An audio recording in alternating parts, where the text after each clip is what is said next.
Hello ladies and gentlemen, welcome back. We're doing another walkthrough fight here on Aarklash Legacy. This one's with the Warrior of Belial. Sort of a little mini boss fight. The only thing that really makes it a challenge is that it's kind of a tougher opponent with a bunch of little minions.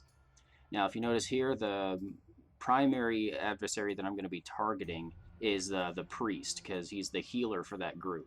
If I can get rid of that healer, then they won't have any heals coming in to replenish their health on the little minion characters, and also the warrior Belial himself. So I've got my sorceress Nella targeting the priest down with. I use the channeling lightning ability. I think that one has the most damage output overall, like maximum. But and then I also have my DPS little rogue there, Denzel, the little goblin guy. I have him going in there, just doing some damage over time abilities, and then also using an attack speed increase. Meanwhile, that little skeletal mage back there is pumping out those ethereal shots. Those basically they're really dangerous because they pass through any character that they hit. So if they hit, like your tank, for example, and you have Wendaru back there right behind him, it's going to hit both of them, and that's really devastating. So you've got to keep an eye on where those are at. I'll be targeting down that skeleton mage here pretty quickly, but first I'm going to hit that Reaper over there. And the main reason I want to hit that Reaper is because he has an ethereal shot too. But I want to go ahead and get rid of him because he does less damage, but he's still a nuisance, and I don't want to keep him around while I focus down the skeletal mage. But just keep your tank healthy and armored up.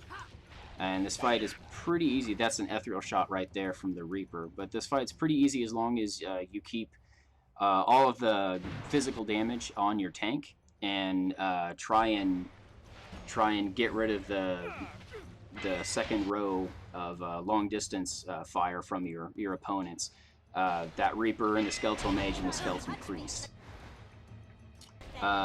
You see me here, I'm just repositioning because the skeleton tried to go after my sorceress, so I had to use a taunt to get him back onto my tank. And looks like we have another ethereal shot coming in on Wendaru, so I got to reposition her. And I'm going to move my sorceress right next to the skeleton, that way I can use the knockdown ability. Now it does knock down Denzel, but it's worth it to try and stop that 3-cycle incantation of that ethereal shot. And right here, I'm just doing a little bit of finagling, trying to get my tank some health. Wendaru doesn't replenish mana on her own, so you do have to convert life from other characters. I encourage you guys not to be afraid of that ability. It seems like it would be a bad deal because you have to drain life from one character to add MP to another, and it seems like it's an unfair kind of conversion, but it is actually incredibly useful, and in the later difficulties it's imperative that you do that, because you're going to have at least one character, your sorceress, who's going to be out of harm's way for the majority of the fights. So you can definitely tap her life and use it for MP for Wendaru to keep your tank healthy. But as far as this goes right here, we're just going to start muscling down the Warrior of Belial. He's got his passive ability that doesn't allow you to use any damage abilities from your characters on him if they're within 5 meters of the warrior. So you just have to use basic attacks or wait until Nell gets her lightning up.